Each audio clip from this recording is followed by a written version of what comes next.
Daniel had always been a dreamer. Growing up in a small apartment with his mother, he remembered nights when she worked double shifts just to keep food on the table. She was a single mother who never complained, never gave up.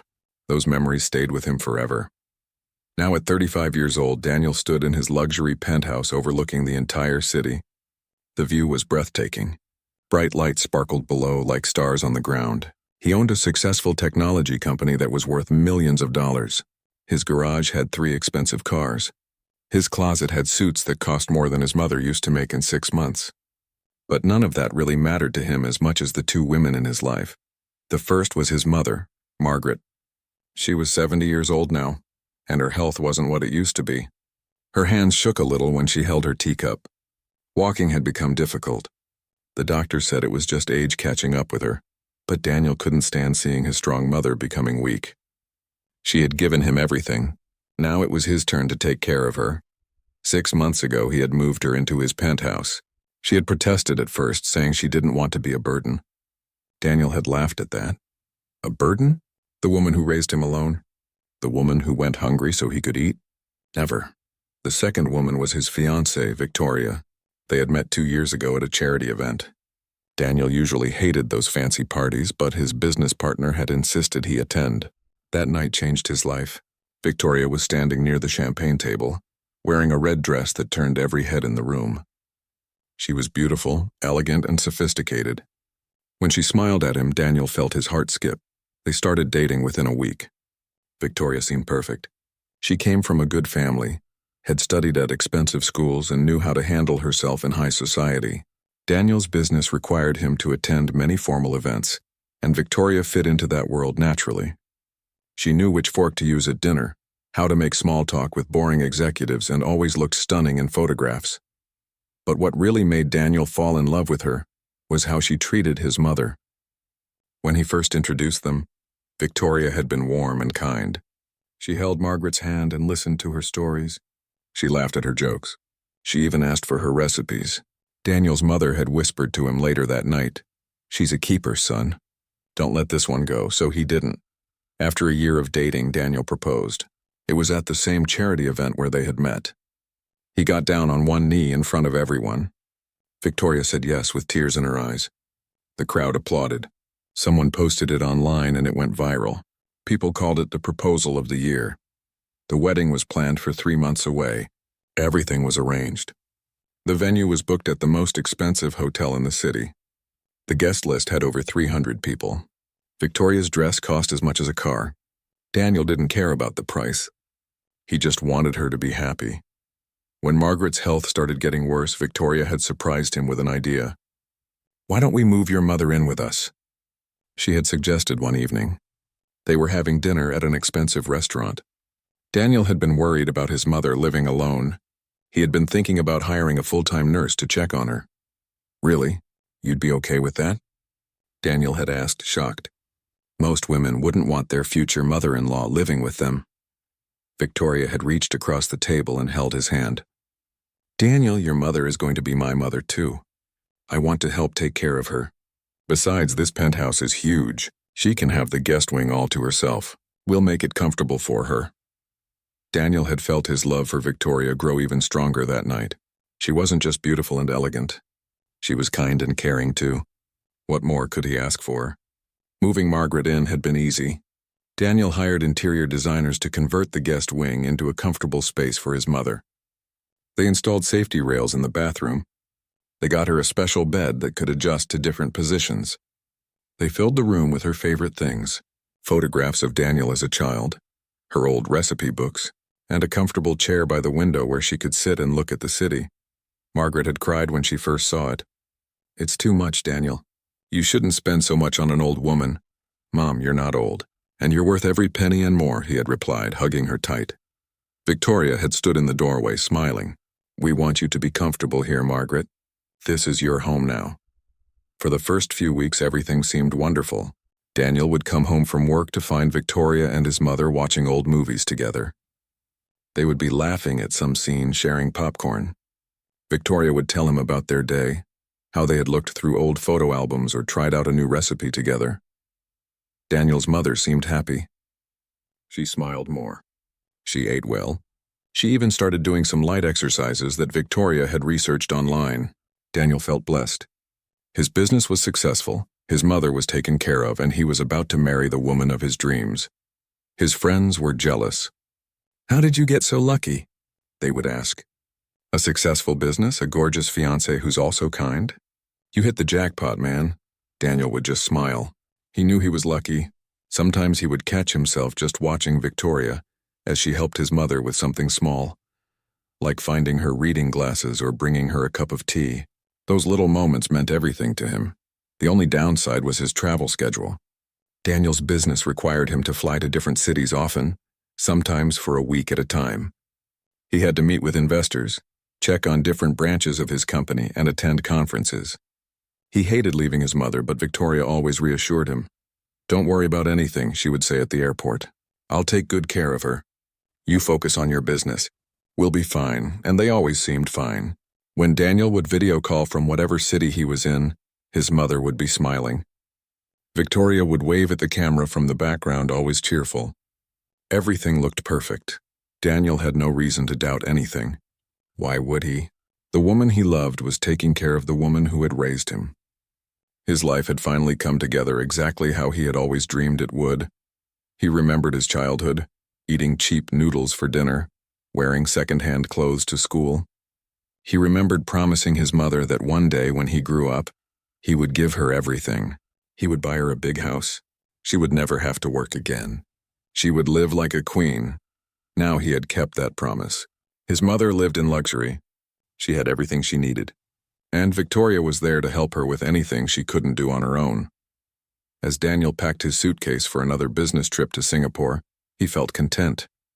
The conference would be boring, but it was important for the company. He would be gone for a week, 7 days. It wasn't that long. Victoria had everything under control at home. He kissed his mother goodbye. She was sitting in her favorite chair, a blanket over her lap. "I'll miss you, son," she said softly. "I'll miss you too, Mom. I'll call every day.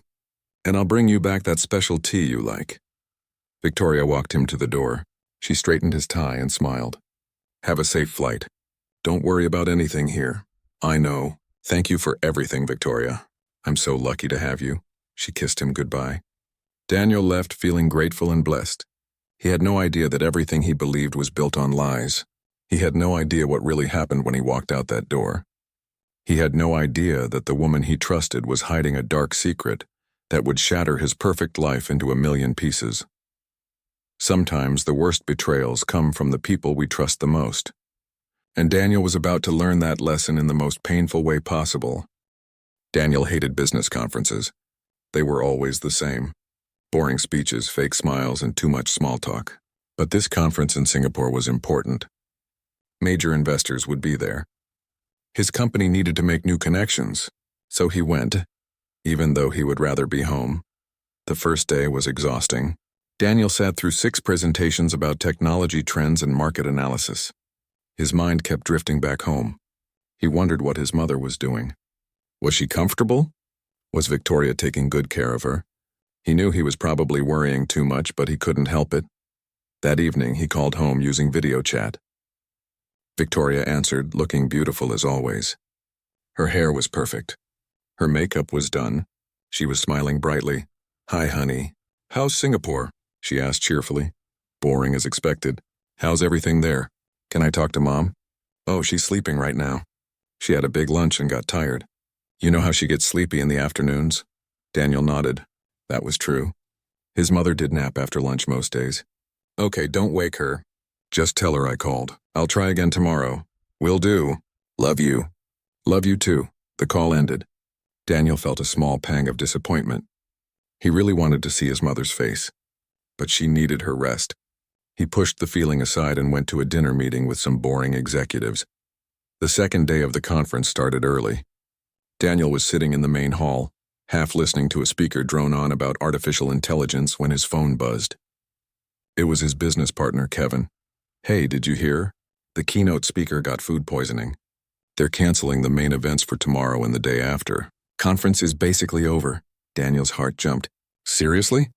"Yeah, they just announced it. Most people are rebooking flights home. No point staying here now." Daniel didn't waste a second. He immediately opened his phone and changed his flight. Instead of staying for 6 more days, he could be home by tomorrow afternoon. A smile spread across his face. This was perfect. He would surprise Victoria and his mother. They would be so happy to see him home early. He thought about calling to tell them, but then decided against it. A surprise would be more fun. He could already imagine their faces when he walked through the door unexpectedly. His mother would probably tear up a little. She always got emotional when he came home from trips. The flight back was long, but Daniel didn't mind. He watched a movie, ate the terrible airplane food, and thought about what he would bring home as gifts. His mother loved a special type of tea from a shop in Chinatown. The owner imported it directly from China. It was expensive, but his mother said it helped with her joint pain. He would stop there on the way home from the airport and flowers. He would get flowers too. His mother's favorite were pink roses. Simple, but they always made her smile. The plane landed on Wednesday afternoon at noon. Daniel collected his luggage and texted his driver. "I'm back early. Can you pick me up?" "On my way, sir." 20 minutes. Daniel waited outside the airport, breathing in the familiar air of home. It felt good to be back. Singapore had been hot and humid. Here, the weather was perfect. Cool breeze, sunny sky. It was a beautiful day. His driver pulled up in the black car. "Welcome back, Mr. Daniel. I wasn't expecting you until next week." Conference got cut short. "Lucky me," Daniel said, climbing into the back seat. "Can we make a stop in Chinatown first? I need to pick up some things." "Of course, sir." They drove through the city. Daniel watched the familiar streets pass by. Everything looked normal. People walking on sidewalks, cars honking, stores open for business. Just a regular Wednesday afternoon. In Chinatown, Daniel jumped out and went into the tea shop. The old owner recognized him immediately. "Mr. Daniel, good to see you. Here for your mother's special tea?" "Yes, please. Give me 3 boxes this time." While the owner wrapped the tea, Daniel browsed the shop. He picked up some other items too. Herbal supplements that were supposed to be good for elderly people, some traditional Chinese medicine that the owner recommended, anything that might help his mother feel better. Next stop was the flower shop 2 blocks down. The lady there knew him too. "Pink roses for your mother?" "You know it." "Give me 2 dozen. The flowers were beautiful. Fresh and perfectly pink. His mother would love them." Daniel got back in the car holding his gifts. He felt excited like a kid on Christmas morning. "Okay, let's go home now." The driver headed toward the penthouse building. Daniel checked his watch. It was 2 in the afternoon. Victoria and his mother were probably having lunch or maybe watching their favorite TV show. They had gotten into some old drama series that they watched together every day. As they pulled up to the building, the doorman rushed to open the car door. He looked surprised to see Daniel. "Mr. Daniel, you're back early." "Surprise!" Daniel said cheerfully, stepping out with his flowers and shopping bags. "Conference got canceled." The doorman's smile seemed a bit forced. His eyes looked worried for a second, but then he nodded and held the door open. "Well, welcome home, sir." Daniel didn't think much of it. He was too excited to notice the doorman's strange expression. He walked through the lobby, pressed the elevator button, and rode up to his floor. The elevator dinged as it reached the penthouse level. The doors opened. Daniel stepped out into his private hallway. Everything was quiet. He pulled out his keys and quietly unlocked the front door. He wanted to surprise them, so he opened the door slowly, trying not to make noise. The living room was empty. No TV was on. No sounds of anyone talking or moving around. The apartment was eerily silent. Daniel frowned. Where were they? He set down his bags and flowers on the entry table and walked further inside. Maybe they were in his mother's room. Sometimes Victoria helped his mother with exercises in the afternoon. He walked down the hallway toward the guest wing where his mother stayed. The door to her bedroom was partially open. As he got closer, he heard voices. But something was wrong. The tone wasn't right. He heard Victoria's voice, but it wasn't the sweet, gentle voice she usually used. It was harsh, cold, mean. "You're pathetic, you know that." Sitting there like a helpless child. Daniel froze. What? He must have heard wrong. He stepped closer, his heart starting to beat faster. "Stop crying. Your tears don't work on me anymore. Daniel isn't here to see you play the victim." That was definitely Victoria's voice. But the words didn't make sense. Daniel's hands started shaking. He moved silently toward the door and looked through the opening. What he saw made his blood turn to ice. His mother was sitting in her wheelchair near the window. But she looked different. She looked thin, too thin. Her clothes hung loose on her body. Her face was pale and drawn. Tears were streaming down her cheeks. Victoria stood over her, holding a plate of food. But she wasn't giving it to his mother. She was holding it up high, out of reach. "You want lunch?" Then beg for it properly. Say, "Please, Victoria, may I have some food?" Say it nice and sweet. His mother's voice was barely a whisper. "Please. Please, Victoria. May I have some food?" Victoria laughed. It was a cruel laugh that Daniel had never heard before. "I don't know, that wasn't very convincing. Maybe you're not that hungry after all." Daniel's vision went red. Rage exploded through his entire body like fire through his veins. His hands clenched into fists. His jaw tightened so hard his teeth hurt. This couldn't be real. This had to be a nightmare. The woman he loved, the woman he was going to marry, was torturing his mother. The woman who had sacrificed everything for him was being treated like garbage in his own home. All the video calls flashed through his mind. His mother's smiles that now seemed forced. Victoria's cheerful attitude that was clearly fake. The way his mother had looked thinner each time, but he had convinced himself it was just the camera angle. How long had this been happening? How many times had Victoria done this while he was away? How much had his mother suffered in silence? Daniel's whole body trembled with fury. Every muscle was tense. His breathing was heavy. He had never felt anger like this before. It consumed him completely. He stood there for one more second, watching Victoria dangle the food above his mother's head like she was an animal performing tricks. His mother's thin hands reached up weakly, her body too frail to stand on her own. That was it. That was the breaking point. Daniel burst through the door with such force that it slammed against the wall. The sound echoed through the room like thunder. "What the hell are you doing?" His voice was so loud, so filled with rage that Victoria jumped and nearly dropped the plate. She spun around, her eyes going wide with shock. Her mouth fell open. The color drained from her face. For a moment, nobody moved. Nobody breathed. Then Victoria's face changed. The shock melted away and was replaced by a calculated expression. She was thinking fast, trying to come up with a lie. Daniel could see the wheels turning in her head. She put on a fake smile. Her voice became sweet again, like nothing had happened. "Daniel, oh my God, you're home early. We were just..." But Daniel wasn't listening to her words. He was looking at his mother. Really looking at her for the first time in months. She had bruises on her arms. Her wrists were red like someone had grabbed them too hard. Her eyes were hollow and sad. She looked like she had aged 10 years and 6 months. And she was looking at him with an expression that broke his heart into a million pieces. It was fear mixed with relief. The room felt like it was closing in. Daniel's chest was tight. He couldn't breathe properly. Everything he thought he knew had just shattered like glass hitting concrete. Victoria was still trying to smile, still trying to act normal. "Honey, you scared us. We didn't expect you back until next week. I was just helping your mother with lunch. She's been a bit difficult today about eating." Difficult? His mother had never been difficult a day in her life. Daniel's eyes narrowed. He looked at Victoria like he was seeing her for the first time. And maybe he was.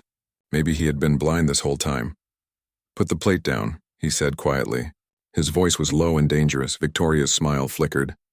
"What, Daniel, I don't understand why you're so upset. I'm just trying to help. Put the plate down now." The command echoed through the room. Victoria flinched and quickly set the plate on the nearby table. Her hands were shaking now, too. Good. She should be scared. Daniel walked past her without another glance and knelt beside his mother's wheelchair. Up close, the damage was even worse. His mother's cheeks were sunken.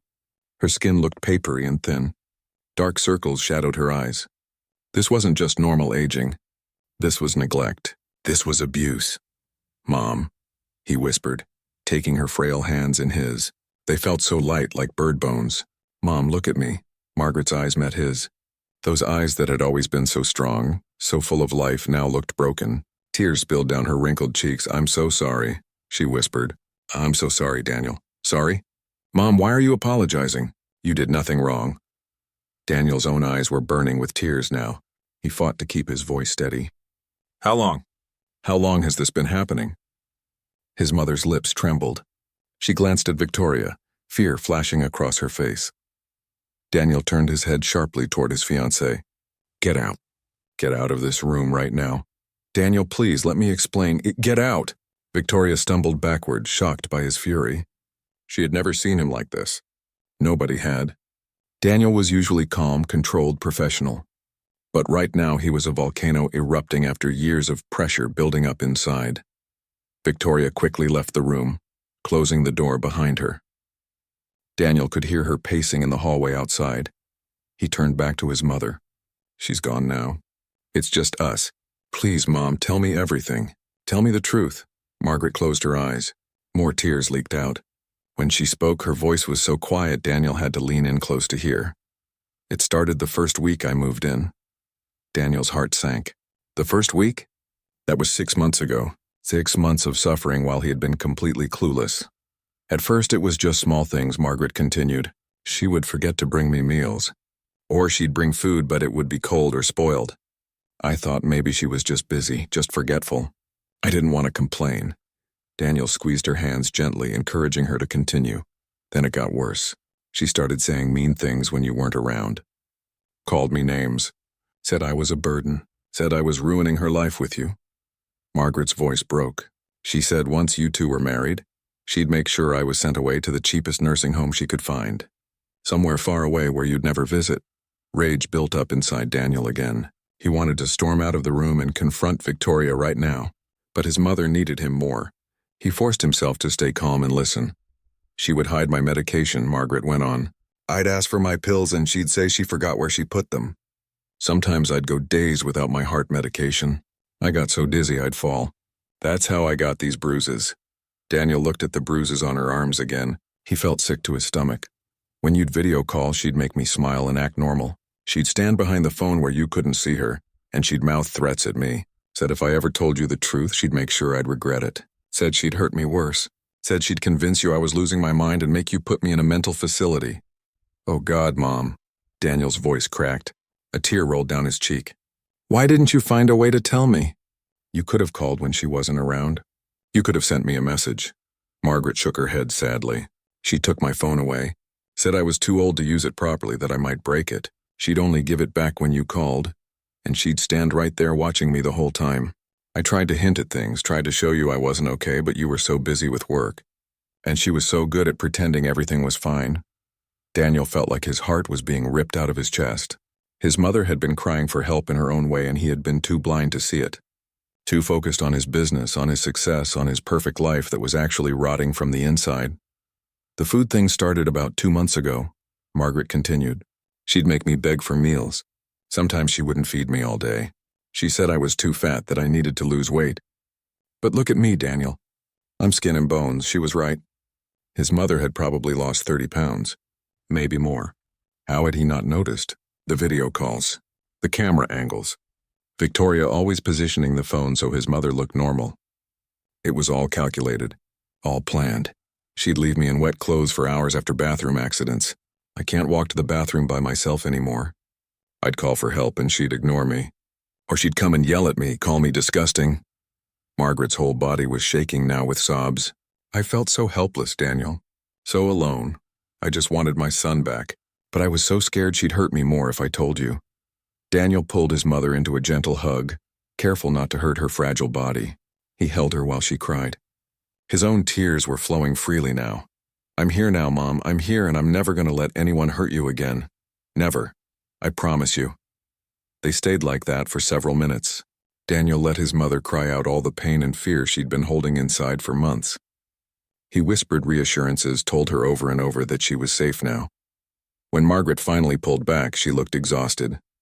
All that crying had drained what little energy she had left. Let me get you some water, Daniel said. He took the plate Victoria had been holding and looked at the food. It was barely anything. A small portion of plain rice and some vegetables. This was supposed to be lunch? For a sick elderly woman?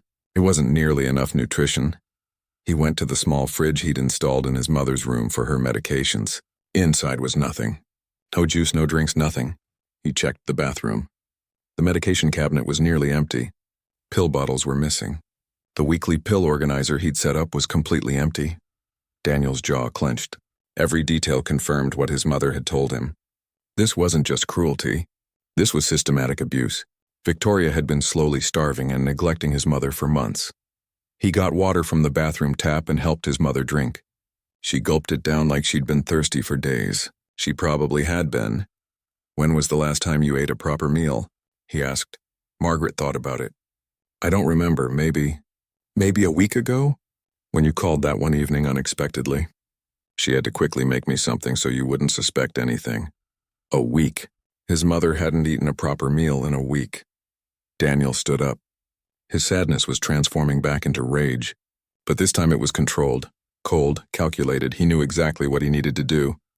"Mom, I need to make some phone calls. Important ones. I'm going to get you help, real help. But I need you to rest right now, okay? Can you do that for me?" Margaret nodded weakly. "What are you going to do about her?" "Don't worry about that. You just rest.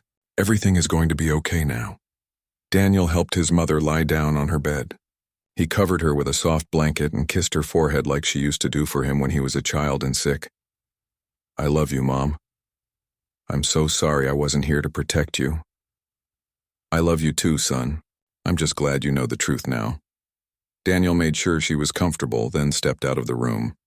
He closed the door gently behind him. Victoria was waiting in the hallway. She had changed her strategy now. The fake sweetness was gone. Now she looked angry, defensive. "Daniel, your mother is senile. She's confused. Whatever she told you in there, it's not true. Old people get confused. They make up stories. Surely you know that?" Daniel looked at her with cold eyes. This woman he had loved. This woman he had trusted with his mother's life. This woman he had been ready to marry. She was a complete stranger. Maybe she always had been. "Don't," he said quietly. "Don't say another word. Not one more lie. I'm not lying. I've been taking care of her. Do you know how hard it is? How exhausting? You're never here. I'm the one dealing with everything. By starving her? By hiding her medication? By making her beg for food?" Victoria's face went pale. She realized he knew everything. All her lies were useless now. I didn't. You don't understand how difficult she is. She's not the sweet old lady you think she is. She's demanding and ungrateful and— "Stop." Daniel's voice was like thunder. "Stop lying. I saw you. With my own eyes. I heard what you said to her. I saw how you treated her, and my mother told me everything else. Every single thing you've done over the past 6 months." Victoria's face cycled through several emotions. Fear, anger, panic. She was trying to figure out how to save herself. How to manipulate the situation. Daniel could see her mind working. "Okay," she said finally, her voice becoming softer, more pleading. "Okay, maybe I got frustrated sometimes. But you have to understand, Daniel." Daniel's hands were surprisingly steady as he dialed his lawyer's number. Inside, his emotions were a hurricane, but on the outside, he had to be calm, focused. His mother needed him to be strong now. "Robert, it's Daniel. I need you at my penthouse immediately. It's an emergency." His lawyer, Robert Chen, had worked with Daniel for 10 years. He knew when his client was serious. "I'll be there in 20 minutes. "What's this about?" "Elder abuse. I need documentation. I need witnesses." "Just get here. On my way." Next call was to his family doctor, Dr. Lisa Park. She had been treating his mother for years and knew her medical history inside and out. "Dr. Park, I need you to come to my home right now. It's about my mother. She's not well. I need you to examine her and document everything you find." "Daniel? What happened? Is Margaret okay?" "No, she's not okay. Please, just come as fast as you can. I'll explain everything when you get here. I'm leaving the office now. 15 minutes. The third call was the hardest." Daniel dialed the non-emergency police number. His finger hovered over the call button for just a second. Once he made this call, there was no going back. Victoria would be arrested. Their engagement would be over. His perfect life would be exposed as a lie. But when he thought about his mother's sunken face and trembling hands, the choice became easy. He pressed call. "I need to report elder abuse. It's happening in my home. The victim is my 70-year-old mother." While he gave the details to the operator, Victoria stood frozen in the hallway. She was no longer trying to plead or apologize. She was just staring at Daniel like she couldn't believe this was happening, like she couldn't believe her plan had fallen apart so completely. When Daniel ended the call with the police, Victoria finally found her voice again. But this time something had changed. The mask had completely fallen away. What came out of her mouth now was pure venom. You're ruining everything, she hissed. Do you have any idea how much I've sacrificed for you? How many boring dinners I've sat through? How many fake smiles I've given to your boring business partners and their ugly wives? Daniel turned to look at her. This was the real Victoria. This was who she had been all along. I never asked you to do any of that. You didn't have to ask. That was the deal. I play the perfect fiancé, stand next to you looking beautiful, and in return I get the lifestyle. The money. The status. That was the arrangement. That wasn't an arrangement. That was supposed to be love, Victoria laughed. Actually laughed. It was a harsh, ugly sound. Love, grow up, Daniel. Love doesn't pay for designer clothes and luxury vacations. I was willing to play my part. I was good at it too. But then you had to move your mother in. Your needy, helpless mother who took up all the space in this penthouse. Daniel felt his fists clench again. She's my mother. The woman who raised me. She's a burden. An old woman taking up a whole wing of this beautiful penthouse. Do you know how embarrassing it was when my friends came over? Oh, does your mother-in-law live with you? Like I'm some kind of hired nurse. I'm supposed to be the lady of this house, not a caretaker for some old woman. Then why did you suggest she move in? Why did you pretend to care? Victoria smiled coldly. Because I needed you to trust me completely. I needed you to think I was perfect, kind, caring, the ideal wife. And it worked, didn't it? You were so grateful that I volunteered to help with your mother. You loved me even more for it. The truth hit Daniel like a physical blow. Every kind gesture, every sweet word, every moment he thought was genuine had been an act. A performance designed to manipulate him. I was even nice to her at first, Victoria continued, her voice dripping with bitterness. I smiled and listened to her boring stories about your childhood. I pretended to care about her stupid recipes. But after a few weeks, I couldn't take it anymore. She was always there, always needing something, always in the way. So you decided to torture her? To starve her? I decided to put her in her place. She needed to understand that this is my home, not hers. That I'm the important one here, not her.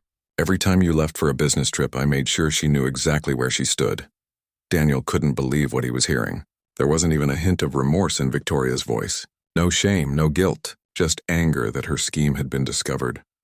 You're insane, he said quietly. I'm practical, Victoria shot back. Your mother is old. She's gonna die soon anyway. Why should I waste my best years taking care of someone else's burden? I have plans, Daniel. Big plans. I was supposed to be your wife. Your partner. We were supposed to travel the world, live in luxury, be the power couple everyone envies. Your mother was ruining all of that. Get out, Daniel said. Get out of my home right now. Oh, I'm leaving. But you're going to regret this. Do you know how this is going to look? Millionaire dumps his fiancée 3 months before the wedding? The press is going to have a field day. Everyone's going to wonder what you did wrong. Poor Victoria, they'll say. She must be heartbroken. I don't care what people think. Yes, you do. Your reputation means everything to your business. Investors care about character. Partners care about stability. When I tell everyone my side of the story, when I tell them you chose your senile mother over me, they'll question your judgment. Daniel stepped closer to Victoria, his voice low and dangerous. Let me make something very clear. You abused a helpless elderly woman in my home. There are laws against that. The police are on their way.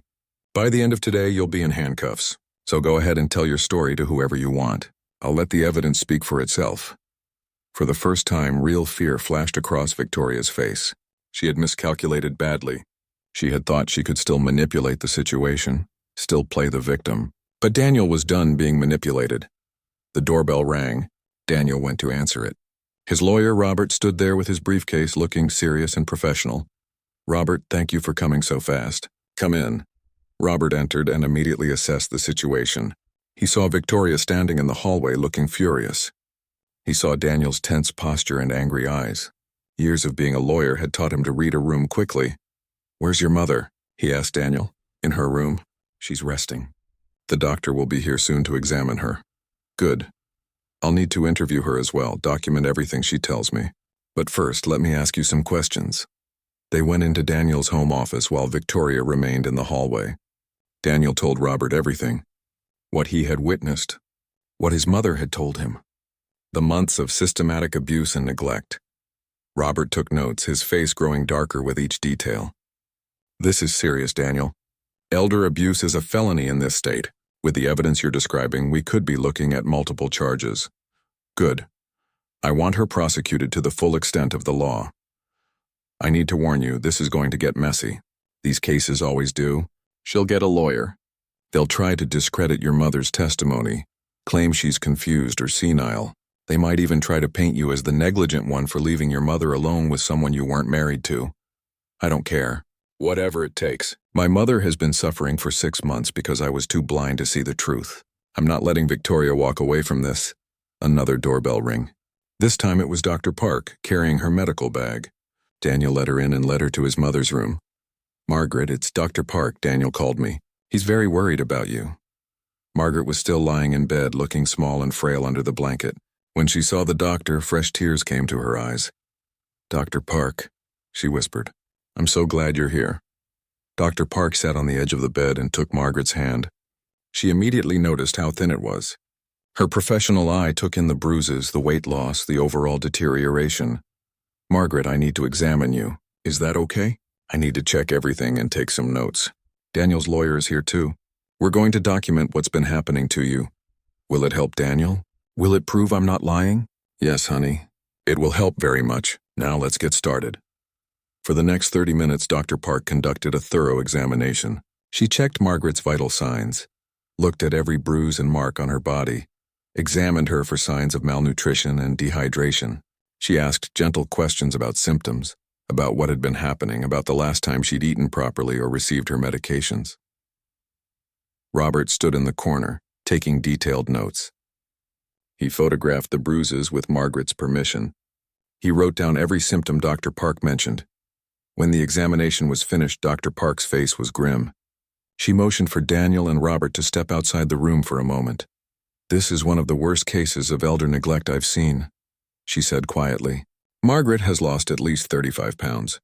She's severely dehydrated, malnourished. Some of these bruises are weeks old. She has bed sores from not being moved regularly. Her blood pressure is dangerously low, probably because she hasn't been getting her heart medication. Could she have died? Daniel asked, his voice breaking. Dr. Park looked at him with sympathetic but honest eyes. If this had continued for another few weeks, yes, she could have. Malnutrition and dehydration are very serious for elderly people. Combined with missing critical medications, it could have led to heart failure or organ failure. Daniel felt like he'd been punched in the gut. He had almost lost his mother. After the police left with Victoria, the apartment felt different, quieter but not peaceful. It was the quiet that comes after a storm, when you're looking at the damage and trying to figure out where to even start cleaning up. Daniel stood in his living room, staring at nothing. His mind was racing but also completely blank at the same time. Everything had happened so fast. 2 hours ago, he was excited about surprising his mother and fiancé. Now his fiancé was in police custody and his mother was fighting for her health. Dr. Park touched his shoulder gently. Daniel, we need to get your mother to the hospital now. She's stable for the moment, but she needs proper care. He nodded, snapping back to reality. Right, yes, let's go. They called an ambulance. While waiting for it to arrive, Daniel sat with his mother and held her hand. She looked so tired, so worn down, but there was something different in her eyes now. A small spark of hope that hadn't been there before. Everything's going to be okay now, Mom, he whispered. I promise. I know, son. I know. The ambulance arrived within 15 minutes. The paramedics were professional and kind. They carefully moved Margaret onto a stretcher, making sure not to hurt her fragile body. Daniel rode with her in the ambulance, holding her hand the whole way. At the hospital, things moved quickly. They took Margaret straight to the emergency room. Nurses and doctors swarmed around her, checking vitals, starting new IV lines, running tests. Daniel had to wait outside in the hallway. Dr. Park stayed with him. She's in good hands. This hospital has excellent doctors. How long until she recovers? Daniel asked. I mean, fully recovers? Dr. Park sighed. That's hard to say. Physically, with proper nutrition and medication, we might see improvement in a few weeks. But the psychological damage, that takes longer. What your mother went through was traumatic. She'll need time to heal emotionally, too. Daniel closed his eyes. The guilt was crushing. I should have known.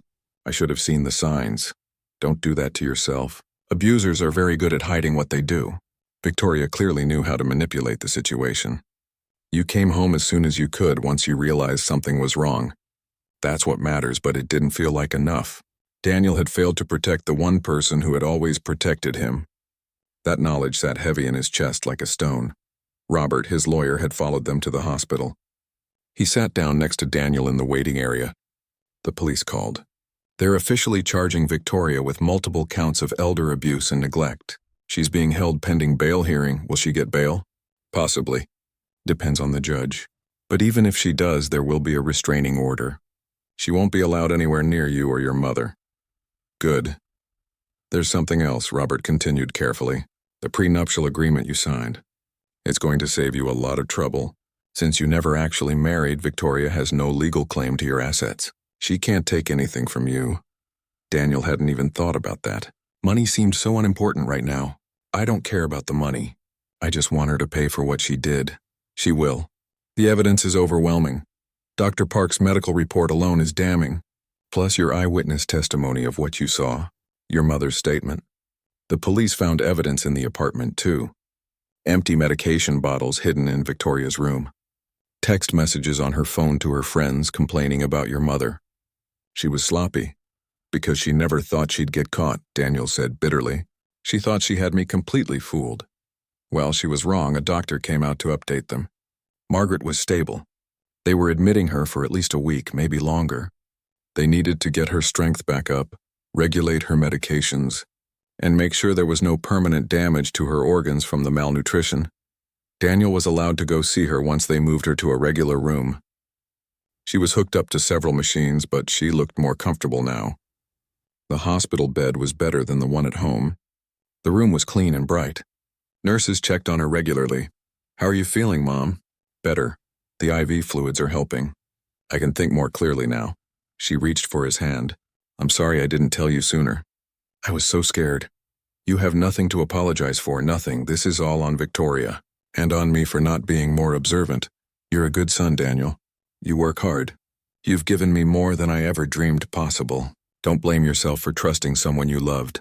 But Daniel did blame himself. How could he not? He had brought Victoria into their lives. He had left his mother alone with a monster. Over the next few days, Daniel barely left the hospital. He slept in the chair next to his mother's bed. He was there for every doctor visit, every meal, every medication dose. He wanted to make sure everything was done right this time. His mother slowly started to improve. Color came back to her cheeks. She could sit up without getting dizzy. She started eating solid foods again. The nurses said she was doing remarkably well considering how malnourished she had been.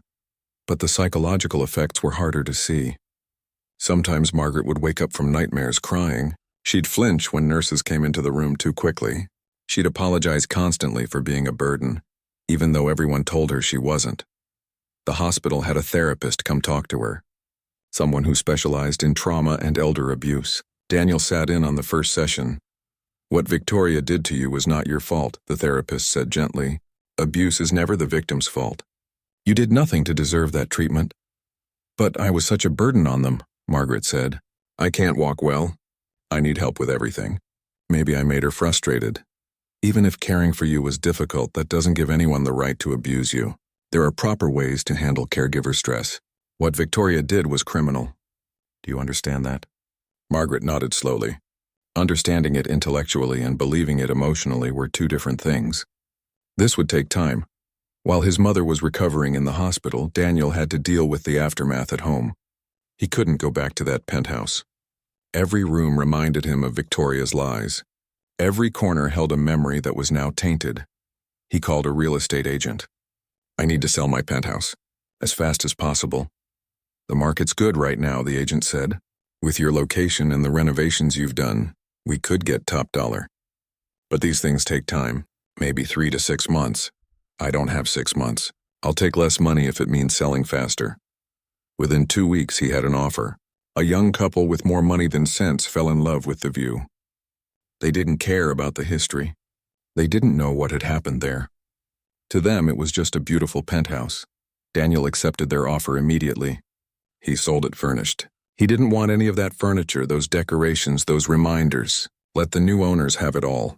He found a new place. A nice house in a quieter neighborhood. Single story. so his mother wouldn't have to deal with stairs. Big windows with lots of natural light, a garden in the back where she could sit and enjoy fresh air. It wasn't as fancy as the penthouse, but it felt warmer somehow. More like a home and less like a showpiece. While all this was happening, Victoria's legal case was moving forward. She had gotten bail, but the amount was high. Her family had to scrape together the money. The restraining order was in place. She wasn't allowed within 500 feet of Daniel or his mother, but that didn't stop her from trying to control the narrative. She gave interviews to anyone who would listen, tabloid newspapers, gossip websites. She played the victim perfectly. "I was overwhelmed and made some mistakes," she told one reporter, dabbing fake tears from her eyes. "But I never meant to hurt anyone. I loved Daniel's mother. I was trying my best to care for her. It's so hard being a caregiver. People don't understand the stress." Some people believed her, especially people who didn't know the full story. Daniel's phone blew up with messages from acquaintances asking if the rumors were true. Did he really have his fiancée arrested? Was he being too harsh? Maybe she deserved a second chance. He ignored most of the messages. The people who really knew him, who really mattered, they knew the truth. His close friends rallied around him. His business partners supported him. The people who had actually met his mother and seen how sweet she was, they understood. But the public scrutiny was exhausting. Paparazzi followed him to the hospital. Reporters called his office. Someone even tried to sneak into his mother's hospital room to get a photo, until security threw them out. Daniel had his lawyer issue a statement, simple and direct. "The allegations against Victoria Thompson are serious and supported by substantial evidence. We will not be trying this case in the media. We trust the legal system to deliver justice." That was all he said publicly. Let the evidence speak for itself when the trial came. Meanwhile, Daniel had to figure out long-term care for his mother. She couldn't live alone anymore. That was clear. But he also couldn't take care of her by himself. He had a company to run. His mother needed professional care. He started interviewing home health aides. People who could come to the new house and help his mother with daily tasks. Cooking, cleaning, bathing, medication management. He was careful this time. Very careful. Background checks, references, in-depth interviews. He talked to each candidate for hours, asked tough questions, watched how they interacted with his mother during trial days. After the police left with Victoria, the apartment felt different, quieter but not peaceful. It was the quiet that comes after a storm, when you're looking at the damage and trying to figure out where to even start cleaning up. Daniel stood in his living room, staring at nothing. His mind was racing but also completely blank at the same time. Everything had happened so fast. 2 hours ago, he was excited about surprising his mother and fiancé. Now his fiancé was in police custody and his mother was fighting for her health. Dr. Park touched his shoulder gently. "Daniel, we need to get your mother to the hospital now. She's stable for the moment, but she needs proper care." He nodded, snapping back to reality. "Right, yes, let's go." They called an ambulance. While waiting for it to arrive, Daniel sat with his mother and held her hand. She looked so tired, so worn down, but there was something different in her eyes now. A small spark of hope that hadn't been there before. "Everything's going to be okay now, Mom," he whispered. "I promise." "I know, son. I know." The ambulance arrived within 15 minutes. The paramedics were professional and kind. They carefully moved Margaret onto a stretcher, making sure not to hurt her fragile body. Daniel rode with her in the ambulance, holding her hand the whole way. At the hospital, things moved quickly. They took Margaret straight to the emergency room. Nurses and doctors swarmed around her, checking vitals, starting new IV lines, running tests. Daniel had to wait outside in the hallway. Dr. Park stayed with him. "She's in good hands. This hospital has excellent doctors. How long until she recovers?" Daniel asked. "I mean, fully recovers?" Dr. Park sighed. "That's hard to say. Physically, with proper nutrition and medication, we might see improvement in a few weeks. But the psychological damage, that takes longer. What your mother went through was traumatic. She'll need time to heal emotionally, too." Daniel closed his eyes. The guilt was crushing. "I should have known. I should have seen the signs. Don't do that to yourself. Abusers are very good at hiding what they do." Victoria clearly knew how to manipulate the situation. "You came home as soon as you could once you realized something was wrong. That's what matters, but it didn't feel like enough. Daniel had failed to protect the one person who had always protected him. That knowledge sat heavy in his chest like a stone. Robert, his lawyer, had followed them to the hospital. He sat down next to Daniel in the waiting area. The police called. They're officially charging Victoria with multiple counts of elder abuse and neglect. She's being held pending bail hearing. Will she get bail? Possibly. Depends on the judge. But even if she does, there will be a restraining order. She won't be allowed anywhere near you or your mother. Good. There's something else, Robert continued carefully. The prenuptial agreement you signed. It's going to save you a lot of trouble. Since you never actually married, Victoria has no legal claim to your assets. She can't take anything from you. Daniel hadn't even thought about that. Money seemed so unimportant right now. I don't care about the money. I just want her to pay for what she did. She will. The evidence is overwhelming. Dr. Park's medical report alone is damning. Plus your eyewitness testimony of what you saw. Your mother's statement. The police found evidence in the apartment too. Empty medication bottles hidden in Victoria's room. Text messages on her phone to her friends complaining about your mother. She was sloppy. Because she never thought she'd get caught, Daniel said bitterly. She thought she had me completely fooled. Well, she was wrong. A doctor came out to update them. Margaret was stable. They were admitting her for at least a week, maybe longer. They needed to get her strength back up, regulate her medications, and make sure there was no permanent damage to her organs from the malnutrition. Daniel was allowed to go see her once they moved her to a regular room. She was hooked up to several machines, but she looked more comfortable now. The hospital bed was better than the one at home. The room was clean and bright. Nurses checked on her regularly. How are you feeling, Mom? Better. The IV fluids are helping. I can think more clearly now. She reached for his hand. I'm sorry I didn't tell you sooner. I was so scared. You have nothing to apologize for, nothing. This is all on Victoria. And on me for not being more observant. You're a good son, Daniel. You work hard. You've given me more than I ever dreamed possible. Don't blame yourself for trusting someone you loved. But Daniel did blame himself. How could he not? He had brought Victoria into their lives. He had left his mother alone with a monster. Over the next few days, Daniel barely left the hospital. He slept in the chair next to his mother's bed. He was there for every doctor visit, every meal, every medication dose.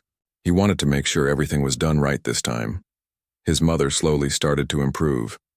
Color came back to her cheeks. She could sit up without getting dizzy. She started eating solid foods again. The nurses said she was doing remarkably well considering how malnourished she had been. But the psychological effects were harder to see. Sometimes Margaret would wake up from nightmares crying. She'd flinch when nurses came into the room too quickly. She'd apologize constantly for being a burden, even though everyone told her she wasn't.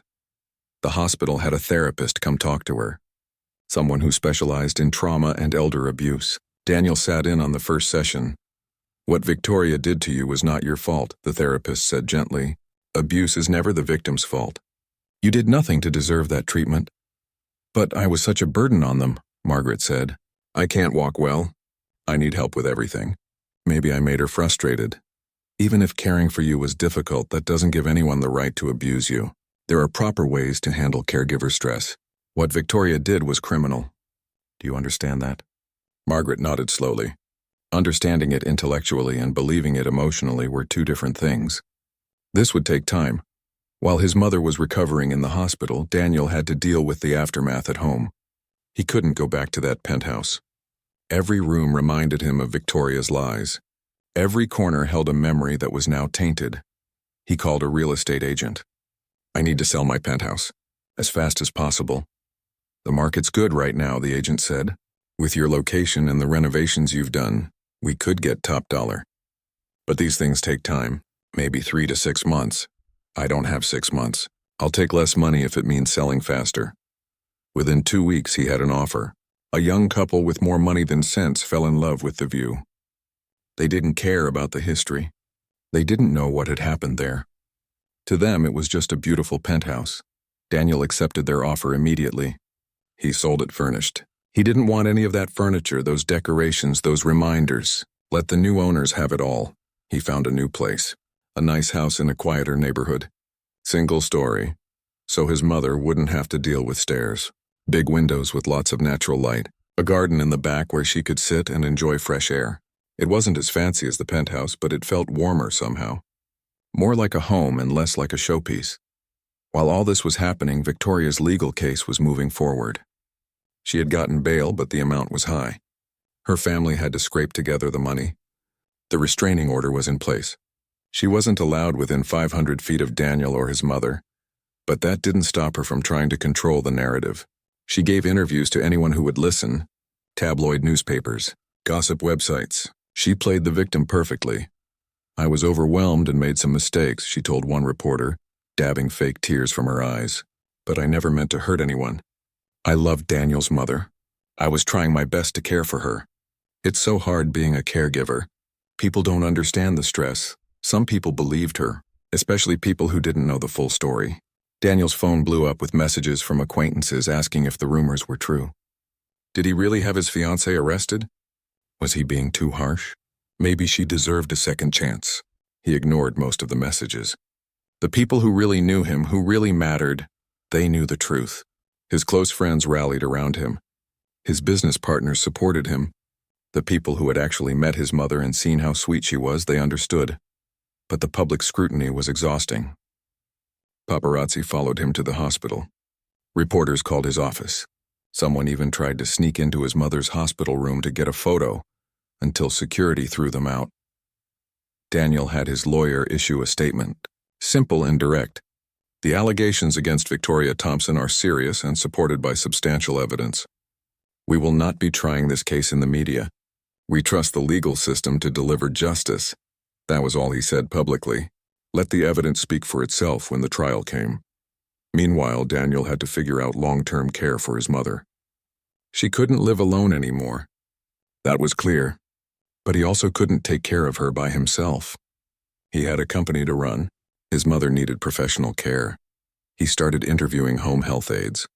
People who could come to the new house and help his mother with daily tasks. Cooking, cleaning, bathing, medication management. He was careful this time. Very careful. Background checks, references, in-depth interviews. He talked to each candidate for hours, asked tough questions, watched how they interacted with his mother during trial days. The second day of trial arrived. Margaret had barely slept the night before. She was terrified about testifying, about facing Victoria again, about having to describe everything that had happened to a room full of strangers. "I don't know if I can do this," she told Daniel that morning over breakfast. Patricia was making scrambled eggs, soft and easy to eat. Margaret had gotten her appetite back, but she was too nervous to eat much today. "Mom, you're the strongest person I know," Daniel said, holding her hand across the table. "You survived 6 months of abuse. You can survive 1 day of testimony, and I'll be right there in the courtroom. You won't be alone. What if I forget something? What if I say the wrong thing? Just tell the truth. That's all you have to do. Tell them exactly what happened." They arrived at the courthouse early again. More media, more cameras. But this time Daniel had hired private security to help shield his mother from the chaos. They made it inside without incident. In the courtroom, Margaret sat in her wheelchair in the witness waiting area. Amanda Lee, the prosecutor, came to prep her one more time. "Remember, just answer the questions I ask. Don't volunteer extra information. If you need a break at any time, just say so. The judge will allow it. Will she be there?" "Victoria?" "Yes, but you don't have to look at her. You can look at me or at the jury or at Daniel in the gallery, wherever you feel comfortable." Margaret nodded, but her hands were shaking. When it was time, Patricia wheeled Margaret into the courtroom. The room went quiet. Everyone watched as this small elderly woman was positioned next to the witness stand. She was sworn in, her voice barely above a whisper. Amanda Lee approached with a gentle smile. "Good morning, Mrs. Carter. How are you feeling today?" "Nervous," Margaret admitted. "That's completely understandable. I'm going to ask you some questions about what happened while you were living with your son and Victoria Thompson. Take your time with your answers. If you need water or a break, just let me know, okay?" "Okay." "Mrs. Carter, when you first moved into your son's penthouse, how did Victoria treat you?" Margaret thought back. She was nice at first. Very sweet.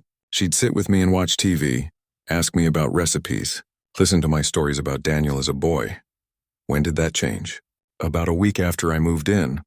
Daniel left on his first business trip. The moment his car pulled away from the building, Victoria's whole face changed. It was like a mask came off, and what did she do? Margaret's voice got quieter. She told me that this was her home now, not mine. That I was a guest and I needed to remember my place. She said I was an old burden that she had to deal with. How did that make you feel? Scared? Confused? This was the woman my son was going to marry? I didn't understand why she was being so mean. Did it get worse? Yes. Margaret's hands gripped the armrests of her wheelchair. She started forgetting to bring me meals. Or she'd bring food, but it would be spoiled or cold. When I asked for fresh food, she'd get angry. Can you describe the food situation? After a few weeks, she started making me beg for meals. She'd hold the plate up high where I couldn't reach it. She'd say, if you want to eat, you need to ask nicely. Sometimes I'd beg and she still wouldn't give it to me. She'd laugh and say I wasn't sincere enough. Several jurors looked horrified. One woman had tears in her eyes. Amanda Lee let the moment sit before continuing. What about your medication? She'd hide it. I take heart medication every day. Without it, I get dizzy and weak. I'd ask for my pills and she'd say she forgot where she put them. Or she'd give me the wrong pills. One time I passed out because I'd gone 3 days without my heart medication. Did you try to tell your son what was happening? I wanted to. But she took my phone away. Said I was too old to use it properly. She'd only give it back when Daniel called and she'd stand right there watching me. If I tried to hint that something was wrong, she'd glare at me. I was so scared of what she'd do after he hung up. What would she do after the phone calls? Margaret's voice broke. She'd punish me. She'd take away my dinner. Or she'd leave me in wet clothes for hours. Or she'd put my wheelchair facing the wall and leave me there for the afternoon. She said if I ever told Daniel the truth, she'd put me in a nursing home and make sure I never saw my son again. The courtroom was completely silent except for Margaret's voice. Even the defense table was quiet. Mrs. Carter, I need to ask you about your physical condition. The bruises on your arms. How did you get those? From falling. I'd get so weak from not eating or not having my medication that I'd fall trying to get to the bathroom. Once I fell and couldn't get up for 2 hours because Victoria wouldn't come help me. She heard me calling, but she just turned up the TV louder. Did Victoria ever physically hurt you directly? Margaret hesitated. This part was hard to admit. She'd grab my arms too hard. She'd yank me up from the wheelchair roughly. Once she slapped me across the face because I spilled water on the floor. A gasp went through the courtroom. Daniel felt his fists clench. He hadn't known about the slapping. His mother hadn't told him that part. Amanda Lee let the testimony sink in before asking her next question. Mrs. Carter, on the day your son came home early, what was happening? It was lunchtime. I was so hungry. I hadn't eaten since the day before. Victoria came in with a small plate of rice. She held it up high and told me to beg for it. I did, I begged. I said please over and over, but she just laughed and said I wasn't begging properly. Then what happened? Daniel burst through the door. I've never seen him so angry. I was relieved, but also terrified. I didn't know if Victoria would find a way to turn it all around to make him believe her instead of me. But he believed you? Yes, he saw the truth, finally. Amanda Lee smiled gently. Thank you, Mrs. Carter. I know that was difficult. I have no further questions. Now came the hard part. The cross-examination. Richard Stone stood up. He approached slowly, carefully, like he was approaching a frightened animal. Mrs. Carter, I'm sorry you had such a difficult time living with your son and my client, but I need to ask you some questions. Is that all right? Margaret nodded, her eyes wary. Mrs. Carter, you're 70 years old, correct? Yes. And you've had some memory issues as you've gotten older, haven't you? Sometimes I forget small things, but I remember what happened to me. But how can you be sure? Memory can be tricky, especially under stress. Isn't it possible that you've confused some details? No, I remember everything very clearly. Stone changed tactics. Mrs. Carter, caring for an elderly person is difficult work. Victoria wasn't trained as a nurse. Isn't it possible that what you perceived as cruelty was just inexperience? No, she knew exactly what she was doing. How can you be certain of her intent? Maybe she forgot to bring meals sometimes because she was busy. Maybe she misplaced your medication accidentally. Margaret's voice grew stronger, more firm. She didn't forget. She did it on purpose. I saw her face when she was tormenting me. She enjoyed it. Stone tried for another angle. Mrs. Carter, did you ever complain to Victoria that you were unhappy? That you wanted to move out? No, I was too scared. So you never communicated your feelings to her? She wouldn't have listened. She made it clear I was a burden. But you never actually tried, did you? You just assumed she wouldn't listen. Amanda Lee stood up. Objection. He's badgering the witness. Sustained, Judge Williams said. Move on, Mr. Stone. Stone tried a few more times to poke holes in Margaret's story, but she was consistent. Every detail matched what she'd told the police, what she'd told Dr. Park, what she'd told Daniel. Her story never changed because it was the truth. Finally, Stone gave up. No further questions. Margaret was wheeled out of the courtroom. She looked exhausted but also relieved. The hardest part was over. Over the next few days, more witnesses testified. The building's doorman, who had sometimes heard Victoria yelling through the penthouse door. A delivery driver who had once seen Victoria grab Margaret roughly. Friends of Daniel who testified about how healthy Margaret had looked before moving in, and how shocked they were to see her condition afterward. Then the prosecution played their trump card. They had found text messages on Victoria's phone. Messages to her friends that she'd never deleted. The prosecutor read them aloud in court. This is a text from Victoria to her friend Lauren, dated 2 months after Margaret moved in. I can't stand having that old woman in my house. She's ruining everything. I wish she'd just disappear. Victoria shifted uncomfortably in her seat. Another text 1 month later. Daniel's mother is such a burden. Sometimes I just want to stop feeding her and let nature take its course. Gasps filled the courtroom. And this one, from just 2 weeks before Daniel came home early. The old lady fell again today. I left her on the floor for an hour before helping her up. Maybe she'll learn to be less demanding. The jury looked at Victoria with open disgust now. These weren't the words of a frustrated caregiver. These were the words of someone who was deliberately cruel. Stone tried to argue that the texts were just venting, that people say things they don't mean when they're stressed. But the damage was done. Finally, it was Victoria's turn to testify. Her lawyer had probably advised against it, but Victoria insisted. She wanted to tell her side of the story. She took the stand wearing a conservative dress and minimal makeup. She looked innocent, vulnerable, the perfect victim. 1 year later, everything had changed. Daniel stood in the kitchen of their new house making breakfast. Pancakes, his mother's favorite. The morning sun streamed through the windows, making the whole kitchen glow with warm light. Something smells good, Margaret's voice called from the living room. Daniel smiled. His mother's voice was strong now, healthy. She could walk around the house with her walker most days. On good days, she didn't even need that. Patricia came into the kitchen carrying Margaret's morning medications. Over the past year, Patricia had become more than just a nurse.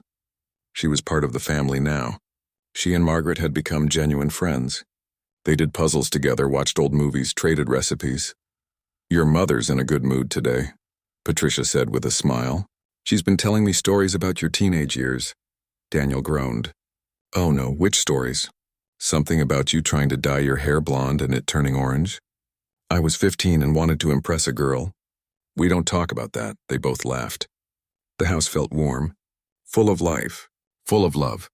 So different from that cold penthouse where everything had been for show. Daniel brought the pancakes to the dining room where his mother was already sitting. She had gained back all the weight she'd lost, plus a few extra pounds. Her cheeks were full and rosy. Her eyes were bright. These look delicious, Margaret said as Daniel set the plate in front of her. Only the best for you, Mom. They ate together, talking about their plans for the day. Simple things. Normal things. Margaret had a doctor's appointment in the afternoon.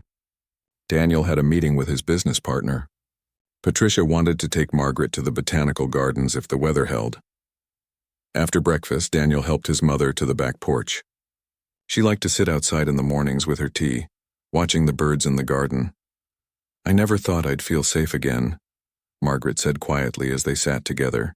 After everything with Victoria, I had nightmares for months. I'd wake up thinking I was back in that room, trapped. But you're not, Daniel said gently. You're safe now. You're home. I know.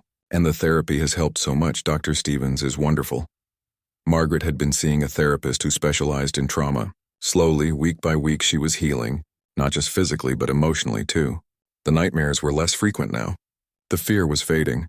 You're the strongest person I know, Daniel told her. You survived what Victoria did to you and you're still here.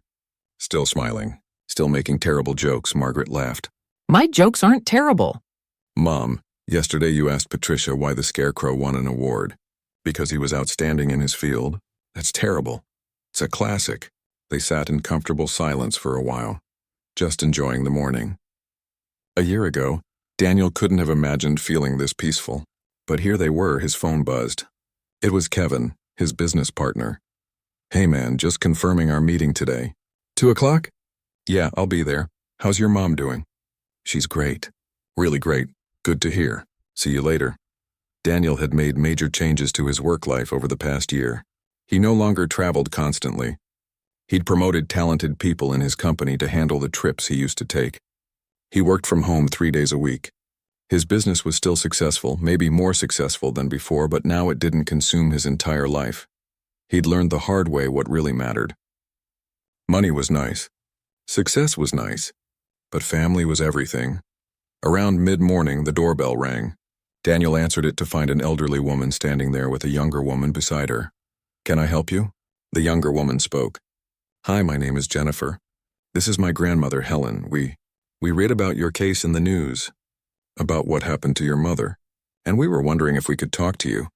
Daniel invited them in. They sat in the living room. Helen looked nervous, her hands shaking slightly. "What's this about?" Daniel asked gently. Jennifer took a breath. "My grandmother has been living with my aunt for the past 2 years. My aunt is supposed to be taking care of her. But I've noticed things. Grandma has lost a lot of weight. She has bruises. She seems scared. But every time I ask her about it, she says everything's fine." Daniel's chest tightened. He looked at Helen, who was staring at her lap. "My aunt is very controlling," Jennifer continued. "She won't let me visit alone. She's always there, watching. And when I saw your case on the news, how your fiancé had been abusing your mother in secret, I started wondering if that's what's happening to my grandma." Margaret had been listening from the doorway. She wheeled herself into the room. "Helen," she said gently, "it's okay. You're safe here. You can tell us the truth." Something about hearing it from another elderly woman, someone who had been through the same thing, broke through Helen's fear. Tears started falling down her cheeks. "She's mean to me," Helen whispered. "She calls me names. She locks me in my room sometimes. She takes my social security checks but doesn't buy me proper food." Jennifer gasped. "I knew it. Grandma, why didn't you tell me?" "She said if I told anyone, she'd put me in a nursing home where I'd never see you again." "I was so scared." Daniel and Margaret exchanged looks. This was exactly what Victoria had done. Threats, isolation, control. "You did the right thing coming here," Daniel said. "Let me call someone who can help." He called Officer Johnson, the same officer who had helped with his mother's case. She was now part of a special elder abuse task force. Within an hour, she was at the house with a social worker. They interviewed Helen, documented her injuries, made arrangements for her safety. Jennifer would take custody of her grandmother immediately. The aunt would be investigated. Before they left, Helen squeezed Margaret's hand. "Thank you. Thank you for being brave enough to tell your story. It gave me courage to tell mine." After they left, Margaret looked at Daniel with tears in her eyes. "We helped them." "Yeah, Mom, we did. It wasn't the first time this had happened." Over the past year, several people had reached out after hearing about their case. Other abuse victims, family members who suspected something was wrong. Daniel and Margaret helped them all as much as they could. Connected them with resources. Shared their story. Gave them hope. What Victoria had meant for evil, they were turning into something good. That afternoon, Daniel went to his meeting. When he came back home, he found his mother and Patricia in the garden planting flowers. Margaret was on a small stool, her hands in the dirt, looking happier than he'd seen her in years. "Look, Daniel, we're planting roses. The pink ones I love. They're beautiful, Mom." That evening, Daniel made dinner. Spaghetti and meatballs, another one of his mother's favorites. They ate together at the table, all three of them, sharing stories and laughing. After dinner, Margaret went to bed early. She still got tired easily, though she was much stronger than before. Daniel tucked her in like she used to tuck him in when he was a child. "Daniel," she said as he was about to leave, "I want you to know something. I forgive you. Forgive me? For not seeing what was happening sooner. For trusting Victoria. I know you blame yourself. But I forgive you. You didn't know. How could you? She was good at hiding it." Daniel felt emotion welling up in his throat. "I should have protected you better. You protected me the moment you found out. You believed me. You fought for me. That's what matters. And look at us now. We're happy. We're safe. We're together. That's all I ever wanted. Daniel kissed his mother's forehead. I love you, Mom. I love you too, son. Now get out of here and let an old lady sleep. He laughed and turned off the light, leaving the door cracked open slightly, just the way she liked it. Downstairs, Daniel sat on the back porch alone, looking up at the stars. He thought about the past year, about how much had changed, about how close he'd come to losing everything that mattered. He'd been so focused on success, on building his empire, on looking perfect to the outside world. He'd missed what was happening right under his nose. But he'd learned. God, had he learned? Life wasn't about the size of your bank account or the address of your penthouse. It wasn't about impressing people or maintaining an image. It was about the people you loved and who loved you back. It was about being present, being aware, being there when it mattered most. His phone buzzed with a news alert. Victoria had been denied early parole. She'd serve her full sentence. Daniel felt nothing. Not satisfaction, not anger, just nothing. She was part of his past. A painful lesson learned. But she had no power over his future. The back door opened. Patricia came out with 2 cups of tea. Thought you might like some company, she said, sitting down beside him. Thanks. They sat in comfortable silence for a while, sipping tea and listening to the night sounds. Crickets chirping, a distant dog barking, the rustle of leaves in the breeze. Your mother told me something today, Patricia said. She said this past year, despite everything she went through, has been the happiest year of her life. Daniel looked surprised. Really? Really? Because you're present now. Because you make time for her. Because she feels loved and valued. The abuse was terrible, but it brought you 2 closer together, made you appreciate what you have. Daniel thought about that. It was true. Before Victoria's betrayal, he'd been so busy with work that he'd barely spent quality time with his mother. He'd thought providing for her financially was enough, but it wasn't. She needed his time, his attention, his love.